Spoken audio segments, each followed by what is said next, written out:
રામચંદ્ર પરમાત્મા જેથી વનમાં ગયા ને તેથી લક્ષ્મણને રામ કે છે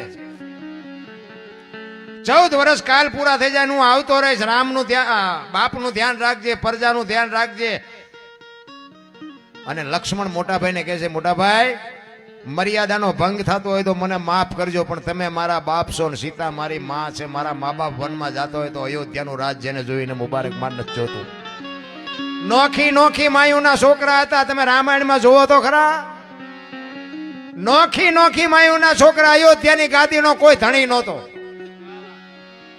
રામચંદ્ર પરમાત્મા વનમાં ગયા, લક્ષ્મણ કે મારે નથી જોતી, ભરત કે મારે નથી જોતી, શત્રુઘ્ન તો બાપુ બોલ્યો જ નથી આખી રામાયણમાં. શું રામાયણ ના બાપુ અદ્ભુત રામાયણ બનાવી છે, પણ હવે આપણને સાંટો નથી પડતો, શું કરવું. રામચંદ્ર પરમાત્મા લક્ષ્મણને કહે છે, હું તારેથી મોટો છું અને મોટા ભાઈની આજ્ઞાનું પાલન કરવું પડે, તારી ફરજ છે. હું તને કહું તારે રોકાવું પડે. લક્ષ્મણ અંદરથી ભાંગી ગયો, હો ભાઈ, કે આ મારા મોટા ભાઈ મને શું માનતા છે કે હું અયોધ્યાનો રાજ ભોગવું અને તમે વનમાં ગમે ત્યાં રખડો એમ. ચોથા આંસુએ બાપુ રામની પાસે લક્ષ્મણ રડતા રડતા કહે છે, મોટા ભાઈ તમે અહીંથી વનમાં હાલતા જાઓ ને, અયોધ્યાની વસ્તી તમને વળાવવા આવશે, એમાં હું ભેગો ભેગો આવીશ, એમાં તો તમે ના નહીં પાડો ને. એ કે હા અહીંયા સુધી આવજે.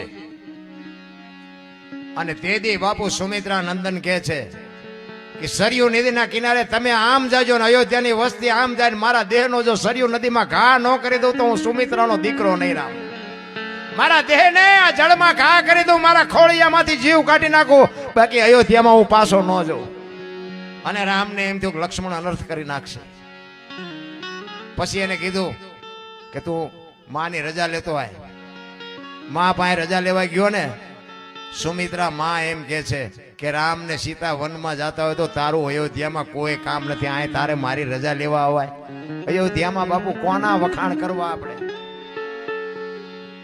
એવી ગાદી દશરથ તારા દરબાર ઇન્દ્ર જેની આશા કરે, તેથી ભાઈઓ વિનાનું બેકાર કડવું લાગે કાગડા. અયોધ્યાની ગાદી બાકસના ખોખા ઘોડે રખડતી હતી, કોઈ ધણી નહોતો.